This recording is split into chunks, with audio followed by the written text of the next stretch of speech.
75 वर्ष का समय छोटा समय नहीं हुआ करता। कल रात्रि को जब हम लोग शाम के समय भी आ रहे थे कांडला से, तो महेश जी के घर पर रुकना हुआ।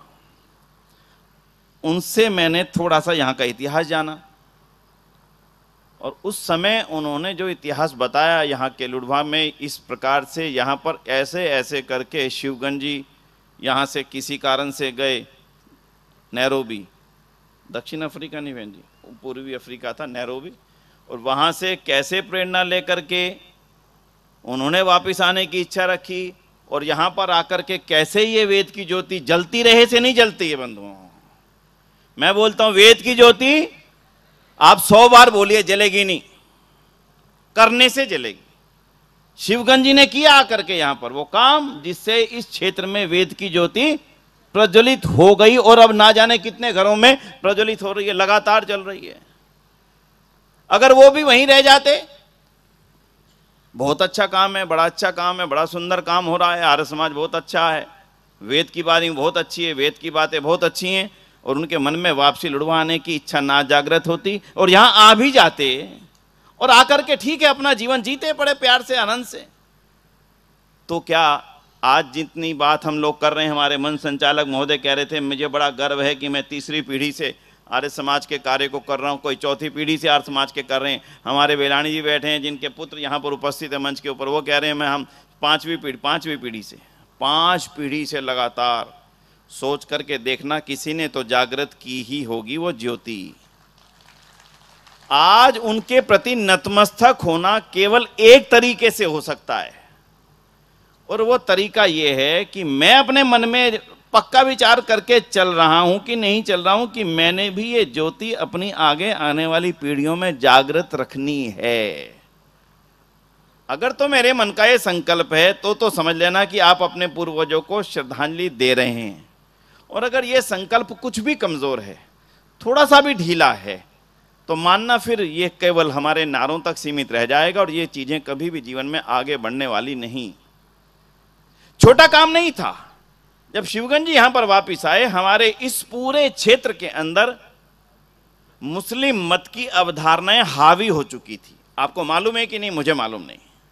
आप अपने उस इतिहास को जानते हैं कि नहीं, मुझे जानकारी नहीं। आपके आने वाली पीढ़ी ये जानती है कि नहीं, इस क्षेत्र में आर्य समाज ने किया क्या, इस क्षेत्र को आर्य समाज ने दिया क्या, यह जानकारी आपके आने वाली पीढ़ी, आपके छोटे छोटे बालकों को है कि नहीं। पर फिर भी थोड़ी सी तो जरूर बता दूं, यह पूरा क्षेत्र यहां का नहीं है। इस पूरे क्षेत्र की चर्चा करूं तो मौरवी सहित है ये पूरा का पूरा क्षेत्र। कम से कम मैं मौरवी के इतिहास को और यहाँ के पूरा जो ये काठियावाड़ क्षेत्र आप इसको कह सकते हैं, मुझे पूरी भौगोलिक जानकारी नहीं, अनुमान से कहता हूं। एक सज्जन हुए जिनका नाम था मोहम्मद अली जिन्ना। नाम सुना आपने? कितनों ने सुना? सुना तो सबने, आधों ने हाथ खड़े किए, कोई बात नहीं। मोहम्मद अली जिन्ना का जन्म भी कहाँ हुआ था मालूम है ना? आपके पास ही हुआ था। कितनों को मालूम है ये बात कि आपके पास हुआ था? अब कुछ हाथ कम हो गए, हमारी बहनों के हाथ कुछ कम हो गए। हुआ था। मोहम्मद अली जिन्ना का जन्म जब आपके इस क्षेत्र में हुआ, काठियावाड़ क्षेत्र में ही, उनसे 2 पीढ़ी पहले वो मोहम्मद नहीं थे, मुस्लिम नहीं थे।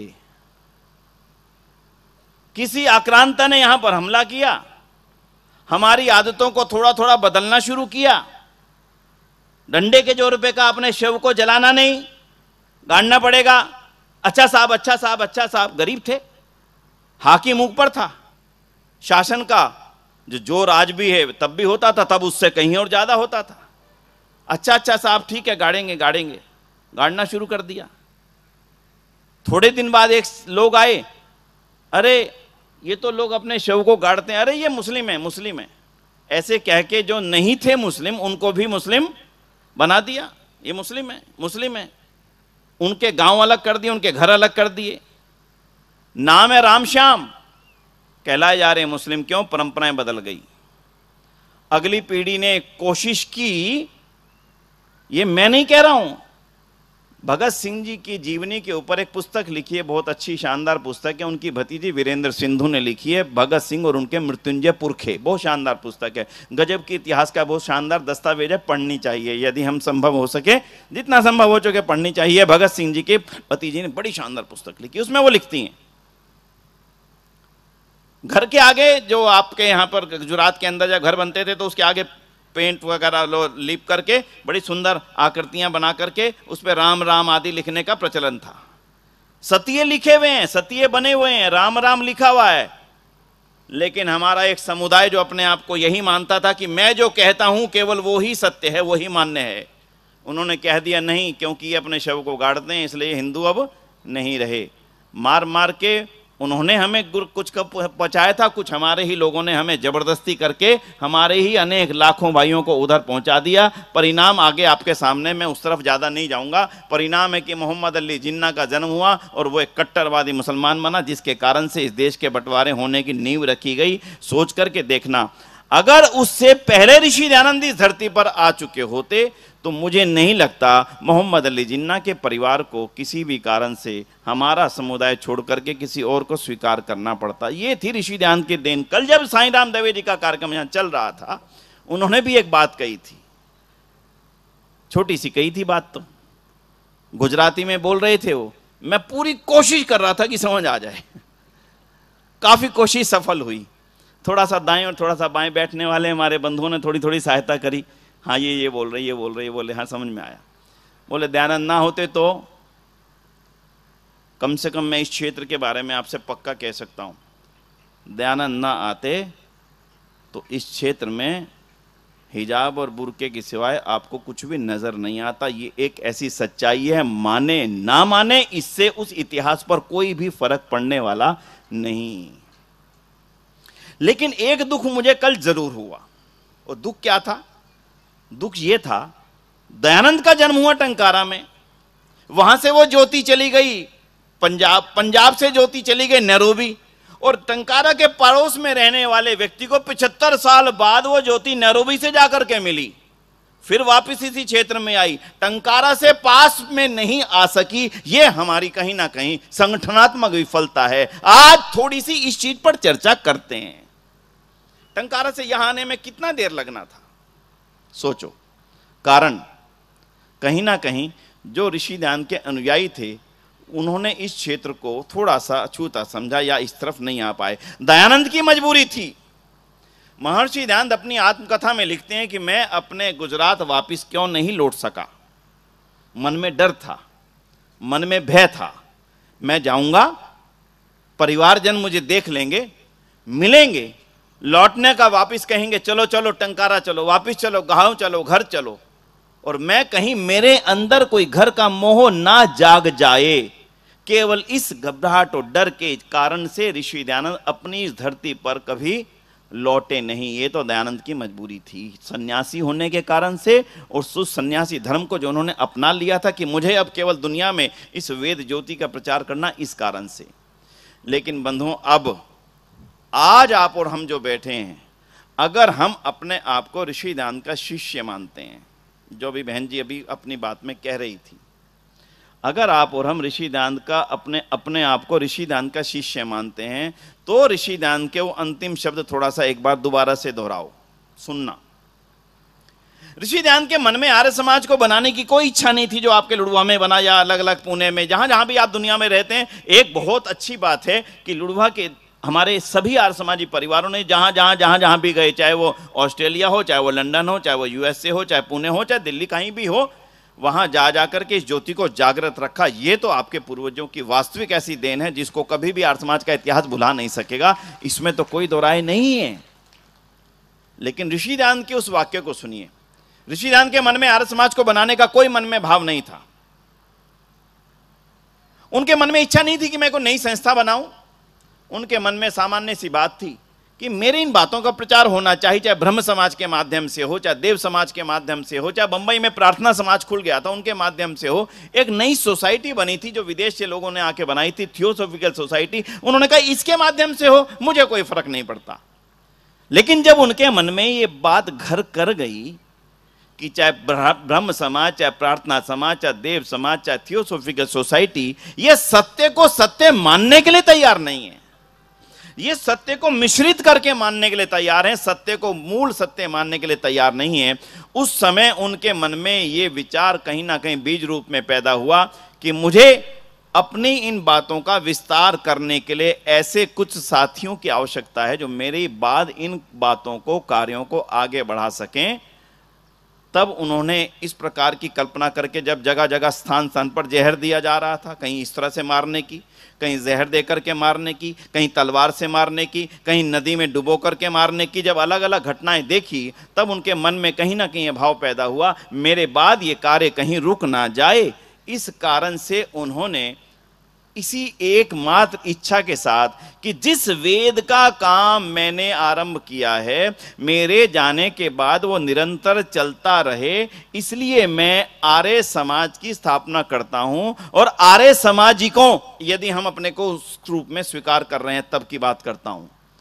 ये काम, ये जिम्मेदारी मैं आप पर सौंपता हूं कि आप इस कार्य को आगे बढ़ाएं। बहन जी ने भी एक बात पूछी थी, सत्यार्थ प्रकाश किन्होंने पढ़ा? कुछ लोगों ने कहा पढ़ा, पर बहुत धन्यवाद करूंगा जिन्होंने ये कहा कि नहीं पढ़ा। सत्य बोलना भी अपने आप में मैं समझता हूं बेहद आवश्यक है किसी भी संगठन की दृष्टि से। जिन्होंने ये कहा कि नहीं पढ़ा, मैं उनका और ज्यादा धन्यवाद करता हूं। आज इस 75 वर्ष के अवसर पर कम से कम मुझे ऐसा लगता है कि एक निर्णय तो हमें कर ही लेना चाहिए। क्यों? क्या मैं और आप ये विचार करते हैं कि अब मुझे भी संसार को कुछ देकर के जाना है? इस मनुष्य जीवन में एक संकल्प लेना चाहिए। मैं अभी जब सुबह शाम को यहां पर आया तो भाई साहब हमें पूरी वो जो यहां बनी हुई आपके पीछे प्रदर्शनी लगाई है, उसको दिखाने के लिए लेकर के गए। उसमें हमारे पूर्वजों ने जिन्होंने काम किया था, उनके चित्र, उनके अलग अलग महानुभावों के, पूरे सबके नाम मैं नहीं जानता हूं, लेकिन उनके चित्र उन्होंने वहां पर लगा करके रखे। मैं ऐसा विचार कर रहा था कि जिनके चित्र यहां पर लगे हैं, इन्होंने तो जीवन में संकल्प ले लिया था कि हमने जीवन में कुछ दे करके यहां से जाना है, और वो दे करके गए, जिसका परिणाम आप सब लोग यहां देख रहे हैं।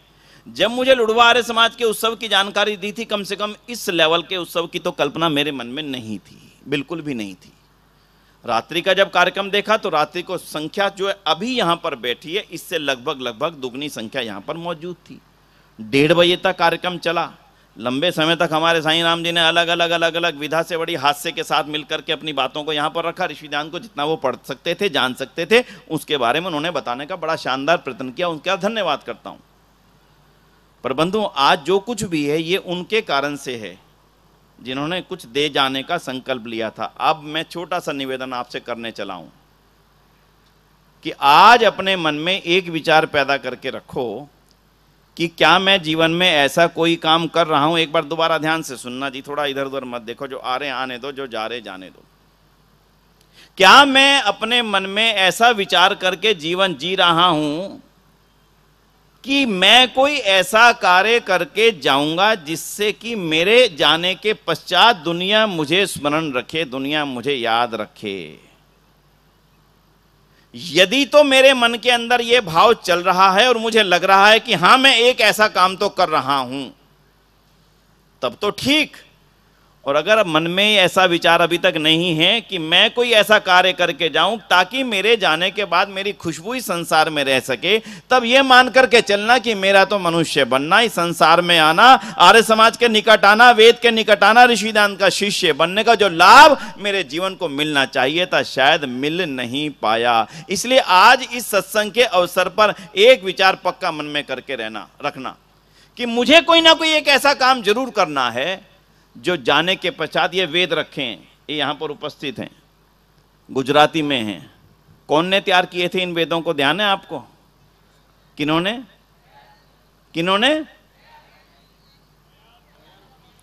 आचार्य दयाल मुनि जी ने, टंकारा वाले। 90 वर्ष की आयु हो गई, अब ये वेद छप गए। अब मान करके चलना कि दयाल मुनि जी का नाम उनके जाने के बाद भी अनंत काल तक इस दुनिया में, बोलो, रहेगा कि नहीं रहेगा? बोलो, रहेगा कि नहीं रहेगा? इनको छपवाया किसने है? किसने छपवाया था भाई साहब? वानप्रस्थ साधक आश्रम, आचार्य ज्ञानेश्वर जी का इसमें बड़ा भारी योगदान था। बताओ आचार्य ज्ञानेश्वर जी ऐसा काम करके गए कि नहीं गए कि उनके जाने के पश्चात भी आज उनको आप यहाँ पर 5 वर्ष बाद भी स्मरण कर रहे हैं। बस मन में एक विचार करके चलना, ज्यादा नहीं कहता, अपने मन में खुद विचार करना, क्या मेरा मनुष्य जीवन केवल इसी काम के लिए था कि मैंने अपने परिवार का निर्माण किया, बेहतर किया, अच्छे सज्जन मेरे संतान हुए, उन्होंने अपने आप जीवन में जिम्मेदारियां संभाली, तो क्या केवल मेरा जीवन केवल इसी के लिए था? ना, इससे बहुत आगे के लिए था। ये तो गृहस्थ जीवन की जिम्मेदारी थी, उसके पश्चात एक जिम्मेदारी बड़ी है जिसका नाम है वानप्रस्थ, और उसके पश्चात एक जिम्मेदारी और बड़ी है जो हमारे बीच में उपस्थित है आदरणीय स्वामी जी महाराज, संन्यास। इन 2 जिम्मेदारियों को निभाए बिना और अधिकतर 99 से भी अधिक गृहस्थियों का जीवन केवल गृहस्थ तक सीमित रह जाता है। उसके पश्चात जो समाज को देने की स्थितियां थी उस तक हम पहुंचे नहीं पाते। आज इस सत्संग में उपस्थित होने का मेरे जीवन को केवल इतना ही लाभ मिले कि मैं आज के बाद में सोच करके चलता हूं कि मेरा नाम इस दुनिया में जाने के बाद में कैसे जीवित रह सकता है। अभी जो गुरुकुल की बात चल रही थी बंधुओं, मन में एक प्रसन्नता थी। गुरुकुल की सही पीड़ा को हमने सबने सुना, बचपन से सुना, जितना कुछ कर सकते हैं उतने करने का प्रयत्न भी किया, लेकिन एक उपहार देने वाला एक व्यक्ति आपके मध्य मौजूद हैं। मैं उनको हमेशा एक अलग दृष्टि से देखता हूं, मन में बड़ी श्रद्धा रहती है। हमारे वेलानी साहब हैं, आपके पूज्य पिताजी। इन्होंने मन में विचार किया कि मैं एक अपने बेटे को गुरुकुल में, यह है ताली बजाने की चीज, सामान्य बात नहीं थी।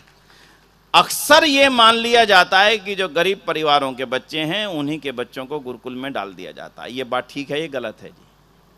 इन्होंने उस सारी बात को झुठला करके और एक ऐसा मापदंड स्थापित कर दिया जिसके लिए मुझे लगता है कि सारा आर्य जगत इनका ऋणी रहेगा, हमेशा रहेगा। अगर अपने इस पुत्र को गुरुकुल में ना पढ़ाया होता तो आज उनकी आंखों में जो आंसू थे वो आंसू वास्तविकता के आंसू थे। गुरुकुल परंपरा से उन्होंने जो सीखा, जो जाना, जो पढ़ा और उसकी आवश्यकता को पढ़ने के बाद महसूस किया, पढ़े बिना महसूस नहीं किया। पढ़ने से पहले तो केवल उनके पिताजी ने महसूस किया कि आवश्यकता है, पढ़ने के पश्चात उनका पुत्र भी इस आवश्यकता को महसूस कर रहा है। मैं समझता हूं ये हमारे लिए बहुत बड़ी प्रेरणा की बात है। इसलिए आज अपने मन में थोड़ा सा विचारों को और थोड़ा सा आगे लेकर के चलो। आज मैं यहां कुछ करने की क्षमताओं को जानने की और कुछ करने के पक्के संकल्प को लेने के इच्छा से यहां पर बैठा हूं। आर्य समाज का एक नियम है और उस नियम में आप सब सुनते हैं, जानते हैं, मैं पढ़ता हूं। वेद का, बोलना जरा आगे, पढ़ना, सुनना। अब इन 4 चीजों में से माफ करना एक चीज रह गई है केवल, क्या है? सुनना। केवल सुनना शेष रह गया। सुनते तो हैं, सुनाने का क्रम भी हमारा बंद हो गया, पढ़ने का क्रम भी बंद हो गया, तो पढ़ाने का क्रम भी बंद हो गया। ऋषि ध्यान की 100 चीजें मत पकड़िए, ऋषि ध्यान के इस नियम को, केवल इन 4 शब्दों को पकड़ करके आगे चलिए। जीवन अपना सार्थक लगने लगेगा कि मेरा इस मनुष्य जीवन में आना, आर्य समाज जैसी पवित्रतम संस्था के साथ जुड़ना, ऋषि देव दयानंद जैसे अद्भुत गुरु का शिष्य बनने का जो सौभाग्य मुझे जीवन में मिला है, कम से कम मैं उसके अनुरूप अब अपने जीवन को सार्थकता की ओर ले जाने का प्रयत्न कर रहा हूं, कर रही हूं। इसलिए एक निवेदन मैं करता हूं आपसे। पहला निवेदन मैंने आपसे कर दिया, अपने मन में पक्का विचार कर लो, घर जाकर के सोचना, 1 घंटा, आधे घंटा, 10 मिनट बैठ करके, मैंने जीवन में ऐसा भी कौन सा काम किया जिसके लिए मैं चला जाऊं आज तो दुनिया मुझे याद रखे, स्मरण रखे। और वो होता है 3 तरीके से बंधुओं। या तो ऐसी संतान का निर्माण जो संतान आपके नाम को सदियों सदियों तक अमर कर दे। वो ऋषिवीर देव दयानंद थे जिनके नाम पर टंकारा के अंदर पूरा का पूरा नगर बसाना हमारा गौरव का कारण बन गया। क्या था जी नाम नगर का? क्या था? करशन जी का आंगन। कौन जानता था? हजारों लोग टंकारा में पैदा हुए, करोड़ों लोग जाकर के दुनिया में पैदा हुए। आज करशन जी तिवारी का नाम अगर हुआ तो उनके पुत्र ने किया। इसलिए मुझे लगता है कम से कम ऐसी संतान पैदा करना एक कारण हो सकता है दुनिया में अपने नाम को अमर करने का। और दूसरा, स्वयं ऐसा कुछ काम करने का, जैसे ऋषि दयानंद ने किया। और अकेले ऋषि दयानंद ने नहीं किया बंधुओं, ऋषि दयानंद की बात की पीढ़ियों ने जो काम किया वो अपने आप में अद्भुत काम था, अपने आप में अद्भुत। एक भी नाम उठा लीजिए, कल काफी नाम यहां पर आए, हमारे जो साईं राम देवे थे उन्होंने काफी नाम यहां पर लिए। लाला लाजपत राय का नाम लिया, बोलो किसके शिष्य थे? किसके थे जी वो शिष्य? किसके थे शिष्य? और भगत सिंह किसके शिष्य? राम प्रसाद बिस्मिल किसके शिष्य? चंद्रशेखर आजाद किसके शिष्य? गिनती नहीं, श्यामजी कृष्ण वर्मा का नाम उठा लीजिए, वीर सावरकर का नाम उठा लीजिए, एक एक करके उठाते चले जाइए, फिर वो व्यक्ति सफल होता है जिसके शिष्य। फिर दूसरा सफलता जीवन की वो है कि आपकी संतान ना हो तो आपके शिष्य ऐसे हों जिनके कारण से आपका नाम दुनिया में अमर हो जाए। नहीं हुआ, कोई बात नहीं। अब तीसरी चीज ले लीजिए, आपने जीवन में एक बड़ी प्रक्रिया से धन कमाया, परमात्मा की दृष्टि से इस क्षेत्र में संपन्नता है, आपके कार्यों के, आपके कर्म के कारण से संपन्नता है। अपने आप उड़ करके पैसा आपके घरों में नहीं पहुंचा, आपने मेहनत की, उसका परिणाम है धन। तो कम से कम उस धन के माध्यम से मेरा नाम दुनिया में रह सके। कोई गुरुकुल का निर्माण आप करवा सकते हो, गुरुकुल के संचालन में बड़ी जिम्मेदारी निभा सकते हो। हमारे माना टाला जी, मुझे नहीं मालूम कहाँ के रहने वाले थे, इस क्षेत्र के थे कि नहीं थे, मुझे मालूम नहीं। वो माना टाला जी बंबई में रहते थे, उन्होंने धन दिया, एक विद्यालय बन रहा, उनका नाम हमेशा हमेशा के लिए अमर हो गया। बंधु, आपके धन की गति भी तभी ही है जब आप उस धन का कुछ ऐसा उपयोग करें कि आपके जाने के बाद वो नाम हमेशा इस दुनिया में दुनिया लेती रह सके। ये धन का उपयोग है, ये धन की गति है। इसलिए आप किस तरह से अपने नाम को दुनिया में छोड़ करके जाना चाहते हैं, तैयारी तो आपको करनी होगी बंधु।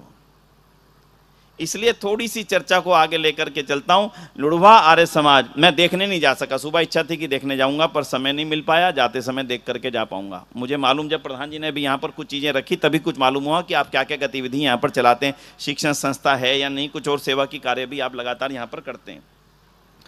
बंधु, अब थोड़ी सी चर्चा आज की वर्तमान की भी करनी जरूरी है।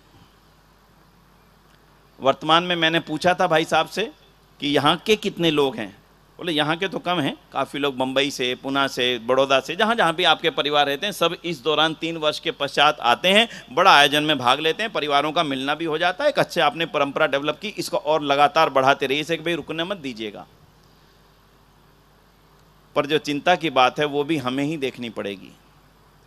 आर्य समाज एक ऐसी संस्था है, अपने आरंभिक काल से जब इसकी स्थापना हुई तभी से इसने दुनिया में जो भी मौजूद समस्या थी उसके मूल को पकड़ा और उसके बारे में काम करना आरंभ कर दिया। यही आर्य समाज का परिचय है।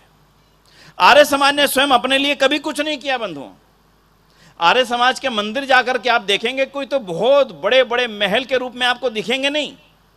आर्य समाज के गुरुकुल भी जाकर के देखेंगे, चाहे शीतल जी का गुरुकुल जाकर के देख लीजिएगा, चाहे और किसी गुरुकुल में जाकर के देखेंगे, तो वहां कोई लाखों करोड़ों अरबों रुपयों का व्हाइट मार्बल से और बड़ी बड़ी सुंदर बुर्जियां सजा करके उनको नहीं बढ़ा बनाया गया। जैसे और बड़े बड़े धार्मिक स्थानों के ऊपर बुर्जियों के ऊपर सोना चढ़ा दिया जाता है, सोना का पानी, चांदी का पानी चढ़ाकर उनको भव्य बनाया जाता है और करोड़ों रुपयों की मूर्तियां बना करके वहां स्थापित कर दी जाती हैं, वैसा काम आर्य समाज ने कभी भी किया नहीं। तो आर्य समाज ने किया क्या? आर्य समाज ने अपने मंदिरों की बुर्जियों पर सोना नहीं चढ़ाया बंधुओं। आर्य समाज ने अपने मंदिरों में आने वाली जीवित मूर्तियों के जीवन को सोना बनाने का काम किया। यही आर्य समाज की सबसे बड़ी विशेषता है। एक दो नहीं, हजारों लाखों लोगों के जीवन को सोना बना करके रख दिया। एक से एक आर्य समाज का इतिहास पढ़ते चले जाइए, पढ़ते चले जाइए। 150-200 वर्ष का आर्य समाज का पूरा इतिहास ऋषि ध्यान के जीवन से जब आरंभ हुआ, एक एक व्यक्ति के जीवन ने क्या क्या दुनिया को दे दिया। पंडित गुरुदत्त विद्यार्थी का नाम यहां पर आया था, बहन जी ने अपने प्रवचन में लिया था। आप में से कितने लोगों ने नाम सुना पंडित गुरुदत्त विद्यार्थी का? थोड़ा सा अनुमान हो जाता है हम कहां बैठे हैं। कुछ लोगों ने सुना है। केवल 26 वर्ष की आयु, कितनी वर्ष की जी? 26 वर्ष की आयु में वो व्यक्ति संसार से छोड़ गए, संसार छोड़ गए केवल 26 वर्ष की आयु में। और ऋषि ध्यान कब मिले उनको? 19 वर्ष की आयु में ऋषि ध्यान को देखा, 19 वर्ष की आयु में। और 26 वर्ष की आयु में वो संसार छोड़ करके चले गए। यानी काम करने का समय उनको कितना मिला? केवल 7 साल। उन 7 सालों में 14 बार 15 बार सत्यार प्रकाश पढ़ रही। 7 सालों में सोच करके देखना, कल्पना करके देखना। और कोई छोटे व्यक्ति नहीं थे, सामान्य व्यक्ति, कोई चलो भाई छोटे मोटे काम करते हैं, विज्ञान के स्कॉलर थे, साइंस के स्कॉलर थे। और उनके साइंस की स्कॉलर की जो विशेषता थी हमारे कमलेश जी बहुत ज़्यादा बेहतर बता सकेंगे। उस समय उनकी लिखी हुई पुस्तकें विश्वविद्यालय में पढ़ाई जाने लगी थी। उस समय आप कल्पना करके देखना, और ऋषि दयानंद को पूरा जीवन समर्पित करके केवल एक इच्छा मन में पैदा हो गई। ऋषि दयानंद ने जो आर्ष पद्धति बता दी जिसकी चर्चा हमारे आचार्य जी कर रहे थे, बस यही आर्ष पद्धति दुनिया के कल्याण का अकेला कारण है। अपना नौकरी छोड़ दी सरकार की, अपने घर में गुरुकुल खोल लिया और लोगों को यह घोषणा कर दी जो सरकारी नौकरी छोड़ करके मेरे यहां पर आर्ष पद्धति से संस्कृत पढ़ने की इच्छा रख करके आएगा, मैं उनको उतनी तनख्वाह दूंगा जितनी सरकार देती है। अपना अनुमान लगा के देखना कितनी गहन श्रद्धा उस व्यक्तित्व के अंदर थी।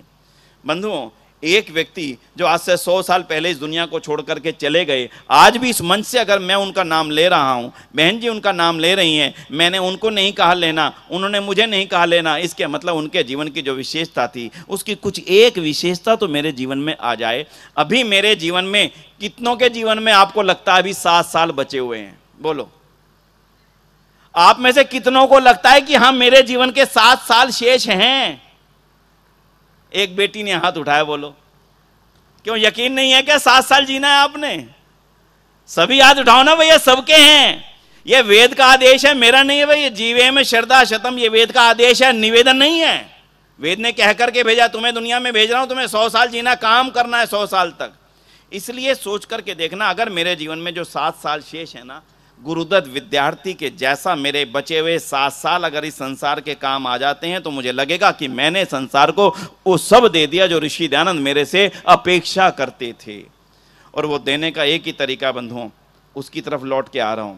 हमारे आर्य समाज के अंदर जो विशेषता थी वो जो कम हो रही है, अब उसकी तरफ थोड़ा सा ध्यान आपको दिलाऊंगा। और वो विशेषता जो कम हुई है उसका नाम है स्वाध्याय। क्या कम हुआ है? जोर से बोलना जरा। बस आज की चर्चा के अंतिम पड़ाव में एक ही चीज पर चर्चा करते हैं। हमारे आर्य समाज के अंदर जो पढ़े लिखे नहीं थे ना, जिन्होंने कभी पढ़ा नहीं था स्कूल में जाकर के, वो भी जब ज्ञान प्राप्ति की इच्छा रखते थे ना कि मैं कैसे पढ़ूं, इतनी सुंदर पुस्तकें हैं, हमारे आचार्य जी ने बोल तो दिया बड़ी अच्छी सत्यार्थ प्रकाश, पढ़ूं कैसे, अक्षर तो पढ़ना नहीं आता। बड़ी इच्छा होते हुए, घटनाएं तो हजारें नहीं सुनाऊंगा, छोटी सी घटना सुनाता हूं। एक व्यक्ति की इच्छा हो गई आप जैसे सत्संग में बैठ करके कि मुझे सत्यार्थ प्रकाश पढ़ना है। अब पढ़ना आता नहीं था, एक अक्षर भी, निरक्षर खट्टू, कुछ भी नहीं मालूम था अक्षर है क्या, लाल का है काला क्या है। मेरे सामने तमिल रख दोगे तो मेरी स्थिति भी जैसे वो हो जाएगी, उस तरह से समझ लीजिए आप। किया क्या, गांव के बच्चों को बुलाया, इधर आओ, सब बच्चों को इकट्ठा किया, ऐसा करो जो मुझे एक पेज पढ़ के सुनाएगा इसको मैं 1 पैसा दिया करूंगा। यह सच्ची घटना, झूठी नहीं है बंधुओं। पढ़ने की जहाँ इच्छा पैदा हो जाए उसकी बताता हूँ।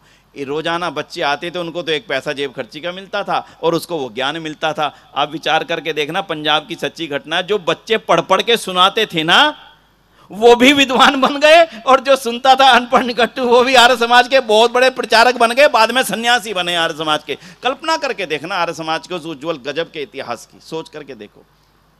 और मैं ये कहता रहा हूँ, समय नहीं है बहन जी, कहाँ टाइम मिलता आजकल, भागा दौड़ी की जिंदगी हो चुकी, कहाँ से पढ़ें। बंधुओं, अगर मेरे मन में दुनिया को कुछ दे करके जाने की इच्छा है तो देने का रास्ता ऋषि दयानंद के ग्रंथों से निकलता, उसके बिना वो रास्ता बनेगा नहीं, उसके बिना को रास्ता निकलेगा नहीं। इसलिए आज एक पक्का कर लो। मैं नहीं कहता इतनी मोटी पुस्तकें पढ़ो, आप, संभव नहीं है। शुरुआत करने के लिए मैं निवेदन करता हूं, ऋषि दयानंद की एक बहुत छोटी सी पुस्तक हमने प्रकाशित कराई है। मुझे मालूम नहीं आप हिंदी पढ़ पाएंगे कि नहीं पढ़ पाएंगे, गुजराती में हो तो मैं तो निवेदन करके चला हूं कि इसको गुजराती में कर दें। कमलेश जी बहुत सुंदर पुस्तक बनाई है, और वो पुस्तक है बहुत छोटी सी है। देखिए कितनी छोटी सी है, इतनी सी है, मेरे ख्याल से 80-70 पेज होंगे, इसमें 90 पेज है। लेकिन अगर आपको ये लगता है कि मैं ऋषि दयानंद का शिष्य हूं और मुझे कुछ ना कुछ जीवन में करना है, तो ऋषि दयानंद को जाने बिना नहीं संभव है कि आप कुछ करने की इच्छा पैदा कर पाओ। छोटी सी पुस्तक है, इसका नाम है जाने ऋषि दयानंद को उन्हीं की लेखनी से। इसमें एक भी शब्द किसी और का नहीं है, अकेला अकेला एक एक शब्द है तो ऋषि दयानंद का ही है, अकेला उनका ही शब्द है। इसमें उनका खुद का लिखा हुआ आत्मकथन, जो उन्होंने अपनी आत्मकथा लिखी, उन्होंने बहुत ही अमूल्यवान चीजों को, अमूल्यवान कह दे मूल्यवान कह दे दोनों एक ही बात है, गोकर्ण निधि और ये सत्यार्थ प्रकाश की भूमिका, सत्यार्थ प्रकाश की अनुभूमिका, ऐसी कुछ मूल्यवान चीजें लिखी जिनको पढ़ करके ऋषि दयानंद के निकट जाने का, जैसे उपासना बोलते हैं ना ईश्वर के निकट बैठना, बस ऐसा लगेगा कि मैं अब ऋषि ध्यान के निकट बैठा हूं। आप सत्यार प्रकाश पढ़ने को मैं कहूंगा, शायद मुझे लगता है आपने पहले भी हाथ उठाए तो जरूर होंगे, जी हाँ पढ़ेंगे, नहीं कर पाए होंगे, प्रयास जारी रखिएगा। लेकिन इस पुस्तक से आप ऋषि ध्यान के निकट आ जाएंगे। ऋषि सोच क्या रहे हैं, ऋषि विचार क्या कर रहे हैं, उनके मन में चल क्या रहा है। और बंधुओं, जो ऋषि ध्यान का तप था, वो ऋषि ध्यान का तप जो उनके 40 वर्षों का तप था। मैंने पिछली बार जब बहन जी के रोजड़ गया था तब ये बात बोली थी, आप भी विचार करिएगा। मेरा कितना बड़ा सौभाग्य है, ऋषि देव दयानंद सरस्वती को जो सच्चाई 40 सालों के पूरे देश के भ्रमण करने, हजारों सैकड़ों विद्वानों से मिलकर के, जान करके और बात करके और अपनी योग विद्या के बल पर मिल पाई, वो सच्चाई आज आपके सामने सीधे के सीधे उपस्थित है। आपको ऋषि दयानंद जितना तप और परिश्रम नहीं करना, उसके बावजूद भी मैं ऋषि दयानंद के किए हुए तप को अपने जीवन में ना ला सकूं तो कम से कम कोई ना कोई मेरा ही दुर्भाग्य होगा, और किसी का मैं नहीं कहूंगा। इसलिए मैं आज आपसे एक निवेदन करने चला हूं, जो मैंने स्वाध्याय शब्द बोला था, मत पढ़िए ज्यादा और कुछ, लेकिन ऋषि दयानंद को पढ़ने का तो आप यहां पक्का करके जाइए। आज ऋषि दयानंद को पढ़े बिना मेरे जीवन के अंदर जो उत्कट इच्छा पैदा होनी चाहिए दुनिया में कुछ कर गुजरने की, वो शायद होगी नहीं। कितना धन्य जीवन आपका, इसी गुजरात की धरती पर जन्म हुआ जिस पर ऋषि दयानंद का जन्म हुआ। उसी गुजरात की धरती पर आपका जन्म हुआ जहां पर अंतिम समय में योगीराज श्री कृष्ण ने अपना साम्राज्य किया, और उसी गुजरात की धरती पर जन्म हुआ जहां पर श्याम जी कृष्ण वर्मा जैसे एक ऐसे अद्वितीय, एक महान तपस्वी कहें उनको भी, सामान्य तप नहीं था, लेकिन उनके जीवन से भी अगर ऋषि दयानंद का जीवन को हटा दें तो आप श्याम जी कृष्ण वर्मा का पूरा जीवन पढ़ते चले जाइए, और ऋषि दयानंद का उनके साथ जो संबंध था उसको अलग करके रख दीजिए। कोई कारण नहीं है कि उनके स्थान पर उनका आज इतना बड़ा स्मारक बनाने का काम सरकार कर देती। वो भी ऋषि दयानंद के तप का ही परिणाम था बंधुओं। इसलिए आज मेरा करबद्ध फिर से बार बार निवेदन है, मैं आर्य समाज के इतिहास को आपको बताता चला जाऊं, कोई उपयोगिता बहुत ज्यादा नहीं लगती, इसलिए निवेदन कर रहा हूं कि यदि एक महर्षि दयानंद सरस्वती गुजरात की धरती पर आकर के पूरे संसार को बदलने की क्षमताएं प्राप्त कर सकते थे, किए उन्होंने, तो आज इतनी हजारों की संख्या में लुड़वा में उपस्थित उनके शिष्य हर प्रकार से साधन संपन्न होने के पश्चात भी अगर हम दुनिया को बदलने की इच्छा को मन में लेकर के काम नहीं कर सकते, तो फिर इन बड़े आयोजनों को जो लाभ होना चाहिए शायद वो होने वाला नहीं। मत सोचिएगा कि वो क्या कर रहा है, मत कहिएगा कि उसने क्या किया, केवल एक विचार सुबह से लेकर के रात तक करिएगा कि मैंने आज केवल इतना विचार करना है। मत देखिएगा कि वो क्या करता है, मत देखिएगा कि उसने तो कुछ किया ही नहीं, केवल अपने बारे में विचार करते चले जाइएगा, अपना जीवन सफल हो जाएगा। आप समझ लेना कि मेरा इस दुनिया में आना सफल हो गया बंधुओं। तो इसलिए आज की चर्चा के और एक अंतिम मोड़ पर चलता हूं। आज आपके साथ में एक बहुत बड़ा षड्यंत्र हो रहा है, और मेरी जिम्मेदारी बनती है कि उस षड्यंत्र को आप सबके सामने साझा जरूर करूं। और वो षड्यंत्र ये हो रहा है कि जिस देश में आप रह रहे हैं, ये देश आपका कब तक आपका है या नहीं, इस बारे में भी आपका चिंतन काम कर रहा है या नहीं कर रहा। मैंने 4-5 महानुभावों से आज बात की, बोलते हैं कि हम साल भर में एक बार यहाँ पर आते हैं, अपना घर खोलते हैं, रहते हैं, अच्छी व्यवस्था बनाई है हमने भोजन आदि की, ताकि भोजन आदि की दिक्कत ना हो। एक कोई साल भर में आता है, कोई 6 महीने में आता है, कब तक चलेगा सोच करके देखना। देश उनका होता है, मैं कई बार इस बात को बार बार बोलता हूं, देश उनका होता है जिनकी संतानें होती हैं। जिनकी संतानें नहीं होती, ये देश उनका कभी भी होगा नहीं, कभी भी रहेगा नहीं। और माफ करना, आज इस बात को मंच से कहना हमारी जिम्मेदारी बनती है कि हमने अपने आने वाली पीढ़ी को इस दुनिया में आने का क्रम बंद कर दिया है। ज्यों ज्यों धन हमारे पास तेजी से बढ़ता चला जा रहा है, उसी रूप में हमारी संतानें समाप्त होती चली जा रही हैं। बड़े से बड़े परिवारों के बड़े से बड़े घर में चले जाइएगा, एक संतान को लेकर के जो परिवार ये विचार करते हैं कि हमारा परिवार पूर्ण हो गया, मुझे लगता है वो कहीं ना कहीं खुद को और इस आने वाली संतति को कहीं ना कहीं धोखा देने का काम कर रहे हैं बंधुओं। आपकी संपत्ति बढ़ती चली जा रही है और आपकी संतानें कम होती चली जा रही हैं। आराम से बैठ करके इसका एनालिसिस करके देख लेना कि आप अपनी संपत्ति जो बढ़ा रहे हो वो किसके लिए बढ़ा रहे हो। जिसके लिए बढ़ा रहे हो वो भी इसकी तैयारी करके बैठे हैं कि आपकी संपत्ति हमारी ही होनी है। अगर आज आपने धैर्य पूर्वक इस बात को अपने जीवन का प्रश्न मानकर चर्चा नहीं की परिवार में, समझ लेना कि कहीं ना कहीं बड़ी भूल आपके समाज के माध्यम से होने जा रही है। और इसका रेशियो जो है गुजरात में और ज्यादा है। गुजरात में 2 कारण से है भाई। पहला कारण संतान ना होना, और जो होना उसका विदेश चला जाना। सोच करके देखना, ये जमीन आपकी कब तक रहेगी जिस पे आप खेती कर रहे हो? ये मकान आपके कब तक रहेंगे जिनको आज आप अपना कह रहे हो? ये व्यापार आपके कब तक रहेंगे जिनको आपने कहा कि मेरे बुजुर्गों ने बढ़ाया और मैंने देखो कहां तक पहुंचा दिया? ना ये व्यापार आपके रहने वाले, ना ये जमीन आपकी रहने वाली, ना ये घर आपके रहने वाले, ना खेत आपके रहने वाले। उस समय ये देश आपका कैसे रह जाएगा, इसके बारे में कोई उत्तर हो तो जरूर दे देना बंधुओं। दुर्भाग्य यह है कि हमने हर चीज पर विचार करना शुरू किया, लेकिन इस दौर से विचार पूरी तरह से हटा लिया। ठीक है, जो हो रहा है चलने दो, चलने दो, चलने दो। अपनी 3 पीढ़ियों की चर्चा कर लेना। पहली पीढ़ी में 7 बालक, दूसरी पीढ़ी में 4, इस पीढ़ी में 1, और अगली पीढ़ी जो सबसे बड़ी खतरनाक पोजीशन में जा रही है आपकी। आपके गुजरात का आंकड़ा आपके सामने खोल करके रख रहा हूं। आपके गुजरात के ना जाने कितने नौजवान जोड़ों ने यह संकल्प लिया मंचों के ऊपर खड़े होकर के कि हमें संतान की आवश्यकता ही नहीं है।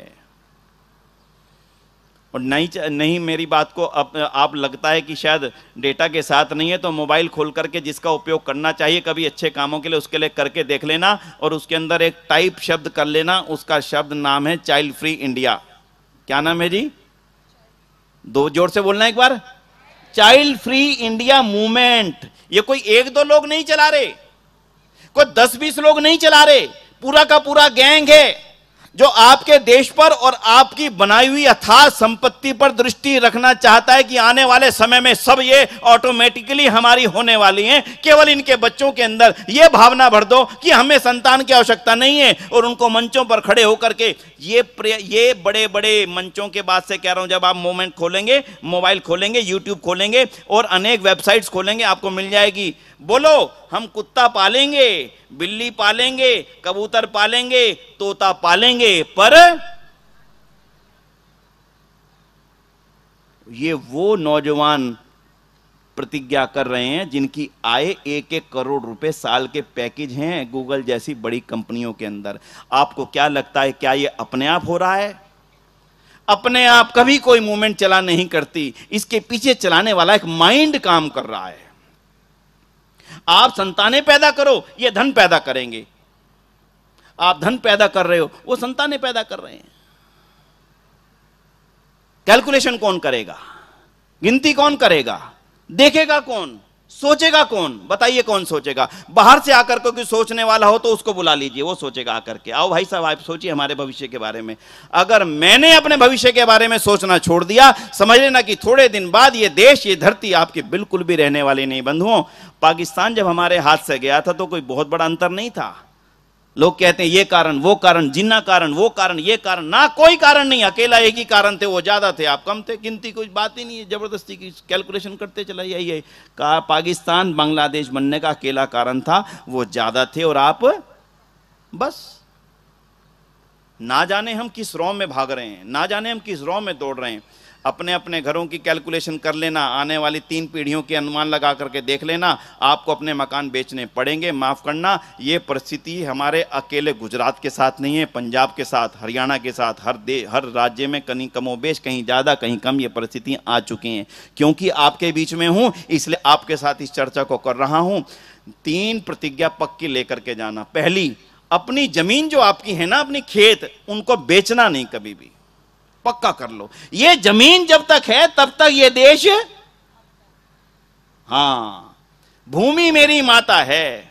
अच्छा लगता है जब यहां के लोगों ने कहा हमारे पास इतने बड़े खेत हैं, हमारे इतने बड़े खेत हैं। उत्तर प्रदेश के अंदर हमारे यहाँ पे आम का बहुत बड़ा व्यवसाय है। अगर कुछ लोग उत्तर भारत को जानते हो, हमारे आचार्य जी रहे उत्तर भारत में, सहारनपुर उत्तर प्रदेश का जो एक स्थान है, वहां से लेकर के मुरादाबाद नीचे तक चले जाइए, आगरा तक, ये पूरी जो यमुना के किनारे की पूरी बेल्ट है, इसको कहते हैं आम की बेल्ट। यानी आम का बहुत बड़ा फसल यहां पर होता है, जबरदस्त होता है आम की फसल। हमारे व्यापारी वहां पर बोलते थे एक बात, वो सुनना, वो कहते थे कि आज से 40-45 साल पहले ये सारे आम के बाग हमारे थे और वो यहां पर काम करते थे। समझ गए किनके थे और कौन काम करते थे? हाँ या ना? हाँ, बड़ी जल्दी हाँ कर देते, समझ आ गई। और आज सारे खेत, हाँ हम आम खा रहे हैं उनसे खरीद करके। अगर आप अपने समाज में बैठ करके इन चर्चाओं को नहीं करेंगे तो ना ये समाज बचेगा, ना परिवार बचेगा, ना ये देश आपका होगा। ढूंढ लेना अमेरिका में, कनाडा में जाकर के अपने अपने लिए स्थान, अगर ढूंढ सको तो कम से कम देश में तो आपके लिए स्थान रहने के लिए मिलने वाला नहीं बंधुओं। मेरी बात में कहीं कमी लगे, बाद में आराम से चर्चा करके, कैलकुलेशन में गलती हो तो मुझे भेज देना कि ये कैलकुलेशन मिस्टेक है भाई साहब आपकी। अपने अपने गुजरात की करना, ज्यादा मत दूर जाना, अपने आप ही अनुमान आ जाएगा। इसलिए इन चर्चाओं को बढ़ाने की आवश्यकता है। धार्मिक चर्चाएं केवल हमारी मंजीरों तक सीमित रह गई, शंखों तक सीमित रह गई, कथाओं तक सीमित रह गई। यदि हमारे बड़े बड़े कथाकार बड़े बड़े पंडालों में इन चर्चाओं को आज से 10-20 साल पहले उठाते तो आज उतनी भयंकर परिस्थिति ना होती जितनी आज सामने सामने हमें दिखाई पड़ती है। और दो परिस्थितियों के कारण आप घिर चुके हो, ध्यान देना। पहली परिस्थिति मैंने आपके सामने बता दी, आपकी संतान नहीं है, इसलिए जो आप संपत्ति बना रहे हैं वो आपकी ज्यादा दिन तक रहने वाली नहीं। और दूसरी, जो आपके अपने थे।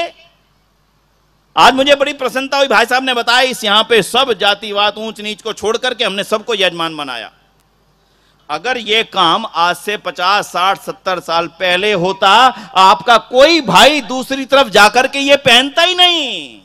हमने जबरदस्ती उनको अपने पास से दूर भेजा, जाओ हम तुम्हारे हाथ का भोजन नहीं करेंगे, जाओ हम तुम्हारे छुए का खाना नहीं खाएंगे, हम तुम्हारी परछाई से दूर रहेंगे। बेचारा चला गया, दूसरे ने अपनी गोदी में बिठा करके रख लिया। बस इतनी से तो कहानी हिंदू समाज की, और कहानी कहां है? जिनको आपने अपने से दूर भगाया था, आज वही तलवार लेकर के आपके सामने खड़े हैं, जिनके कारण से इस देश की सरकार को वापसी आने के लिए संघर्ष करना पड़ रहा है, जिसके लिए आप चाहते हो कि वो सरकार आए। कौन संघर्ष में सामने है? बोलो कौन संघर्ष में सामने है? वही हैं जिनको आपने कभी दूर किया था। बंधुओं, आज भी अगर हम इस बात को, इस भूल को ना समझ सके, आज भी अगर हमारे मन के किसी एक कोने में छोट और बड़ाई रह गई कि ये छोटा, ये छोटी जाति, ये फलानी जाति, हम तो ऊंची जाति, तो समझ लेना फिर आपने अपने देश को हमेशा के लिए समाप्त करने की पूरी तैयारी खुद कर दी है। किसी दुश्मन को आपके यहां पर हमला करने की आवश्यकता पड़ेगी नहीं। वो अपने आप आपने तैयारी करके अपने आप से अपने आप को दूर भागा करके खड़ा कर दिया है। समझ लेना राजनीति की परिस्थिति को आज आराम से। ये देखिए, दो वर्ग बैठे हैं, एक वर्ग समझ लीजिए ये, एक वर्ग समझ लीजिए ये। आराम से 1 मिनट में आपको कैलकुलेशन समझ में आ जाएगी। आप में से उनको उठाया, चलो जो छोटी जाति के उठ जाओ, आप में से कम 50% उठ गए। 50% उठ करके इधर बैठ जाओ, इधर बैठ गए।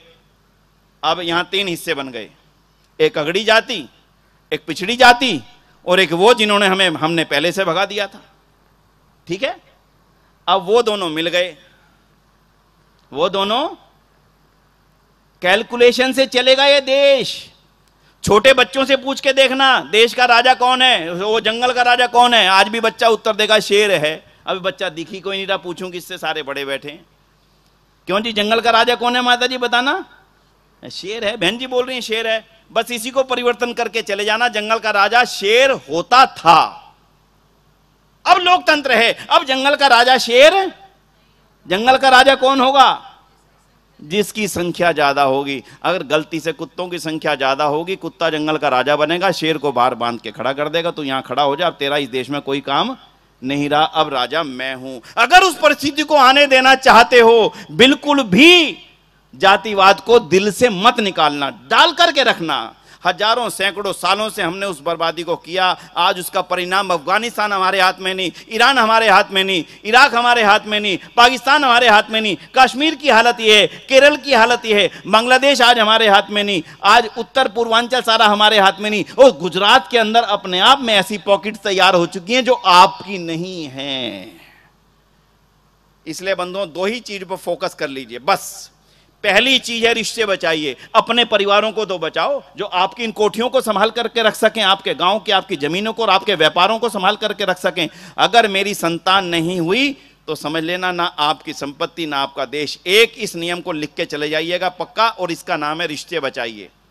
सार्वदेशिक सभा ने इस नाम दिया है रिश्ते बचाइए देश बचाइए। अगर हमारे परिवारों के रिश्ते, अभी आप कह रहे थे मेरे चाचा जी का मकान यहाँ पर, मेरी बुआ जी का मकान ये है, मेरे दूसरे चाचा का मकान ये है, मैं आने वाली पीढ़ियों को देख रहा था, उनके ना चाचा ना मामा ना बुआ ना ताई ना मासी ना कुछ है ही नहीं। एक बच्चा है, उसको कौन सी बहन, कौन सा भाई, कौन सा चाचा, कौन सा मामा, उनके आने वाली पीढ़ियों में रिश्ते हैं ही नहीं। तो बंधुओं, इसलिए गंभीर चिंतन की आवश्यकता है।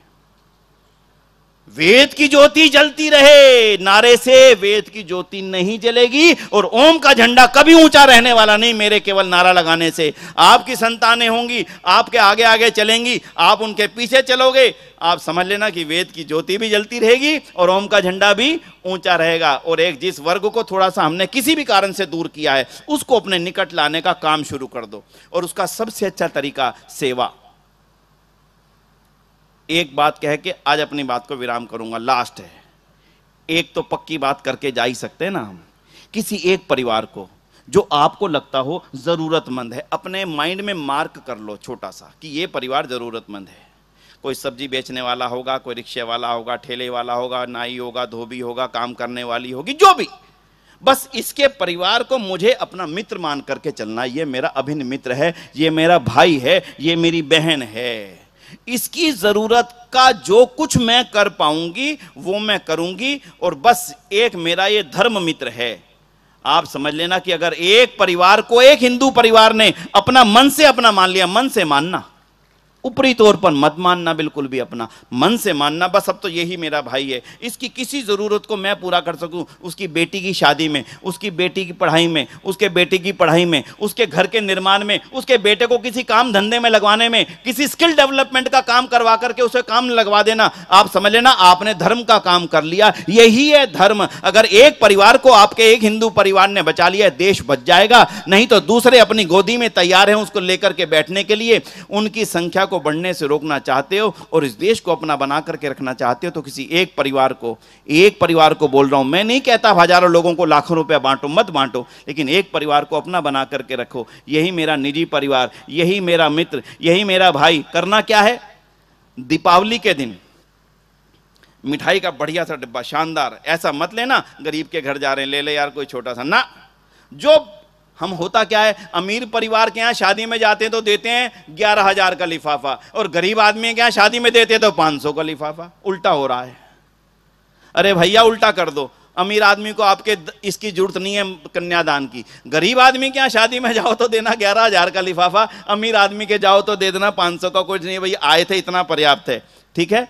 तो इसलिए दिवाली के दिन बढ़िया सा मिठाई का डिब्बा लेकर के, कुछ बच्चों के लिए गिफ्ट लेकर के उसके घर पर जाकर के देना। 5 मिनट बैठना उसके घर पर, देखना राम आपके घर पर आ रहे हैं, उसके लिए राम हो आप जाकर के दे देखो। उस गरीब परिवार के घर के अंदर रात को गीत बजाया जा रहा था बहुत जोर जोर से, मैं अंदर सुन रहा था, राम आएंगे, राम आने वाले नहीं, राम तब आएंगे जब राम भिल्ली के साथ बैठ करके बेर खाएंगे, उससे पहले राम हमारे घरों में आने वाले नहीं। भिल्ली के साथ बैठ करके बेर खाना शुरू कर दीजिए, उसके निकट बैठ के अहिल्या के जो पत्थरपन था ना, अहिल्या का जो जड़पन आ चुका था, एक ऐसी किसी गरीब परिवार का जड़पन खत्म कर दीजिए। राम उसी दिन आपके घर के सामने खड़े आपको नजर आ जाएंगे, आपके घर के अंदर नजर आ जाएंगे बंधुओं। इसलिए राम मंदिर बनाने मात्र से देश की रक्षा होने वाली नहीं। अगर मेरे हृदय के अंदर राम का वास ना हुआ, मेरे हृदय के अंदर भिल्ली अभी दूर बैठी रही, मेरे हृदय के अंदर से अभी अहिल्या दूर बैठी रही, समझ लेना देश आपका रहने वाला नहीं। इसलिए निवेदन पूर्वक कर दिया मैंने आपसे बात। मिठाई का डिब्बा, कपड़े, वस्त्र लेकर के उस गरीब के घर जाना, बैठना, भोजन उसके साथ का, नला तूने क्या बनाया खिला दे, और होली के दिन उसको अपने घर पे बुला लेना, आजा भाई आज तेरा खाना मेरे यहां पर है। साल में 2 बार ये काम करके देख लेना, कोई कारण ही नहीं उस समाज का एक भी व्यक्ति आपके समाज को छोड़ करके किसी और को जानने की, उस किसी और के पास जाने की इच्छा भी रख सके। ये एक ऐसी सच्चाई है, अगर हिंदू समाज इसको समझ गया, कोई कारण नहीं हिंदू समाज कमजोर हो जाएगा। और इन बातों को आर्य समाज के हर मंच से हजारों लाखों लोगों तक पहुंचाने का काम कीजिए। यही हिंदू समाज की रक्षा है, यही आर्य समाज का काम है, और यही भारत की और यही इस देश की रक्षा का काम है बंधुओं। इन्हीं शब्दों के साथ में मैं आपसे इसी निवेदन के साथ में दोबारा दोहरा देता हूं निवेदन। पहला निवेदन, अपने मन में पक्का विचार कर लो कि मैं दुनिया को कुछ दे करके जाने की इच्छा से आज यहां से उठ करके जाऊंगा, कि मैं कोई ऐसा काम करूंगा मेरे जाने के बाद दुनिया मुझे याद रखे, एक निवेदन। दूसरा, ऋषि ज्ञान के ग्रंथों का स्वाध्याय अब मेरे जीवन का पहला लक्ष्य होगा। क्योंकि ऋषिदान के ग्रंथों को पढ़े बिना अपने अंदर एक जो ज्योति जागृत होनी चाहिए वो हो नहीं पाती। इसलिए दूसरा निवेदन ये, और तीसरा निवेदन रिश्ते बचाइए कि बात अपने परिवार से शुरू कीजिए, प्रेरणा दीजिए। और अब तो संपन्न परिवार है, कह देना भाई तीसरे बच्चे पे 10 लाख रुपए दूंगा, चौथे बच्चे पे 50 लाख रुपए दूंगा। करो, अपने अपने परिवारों में बोलिए, कोई चिंता मत करिए, नहीं तो ये पैसा हर समाज में लगाऊंगा, चिंता मत कर भाई। अरे धन का इस्तेमाल ऐसे भी करो ना, क्या दिक्कत है। और नहीं तो जिसके 3 बच्चे हैं ना गरीब के, उसके घर जाकर के दे आना कुछ ना कुछ, समझ लेना एक बच्चा मेरे नाम का इसके यहां पे पल रहा है। अगर नहीं कर पाए, आपका लोकतंत्र आपको जीने नहीं देगा। संघर्ष में आज हैं, आज से 20 साल बाद कैसे संघर्ष होगा सोच करके देखना। आज भी लोकसभा में आपके साथ संघर्ष है, सरल नहीं है, तो 20 साल बाद क्या स्थिति होगी इसकी कल्पना आज लेकर के चलोगे तो बच पाओगे, अन्यथा बच नहीं पाओगे। इन्हीं शब्दों के साथ में बहुत बहुत आभार करता हूं। धन्यवाद आप सभी का।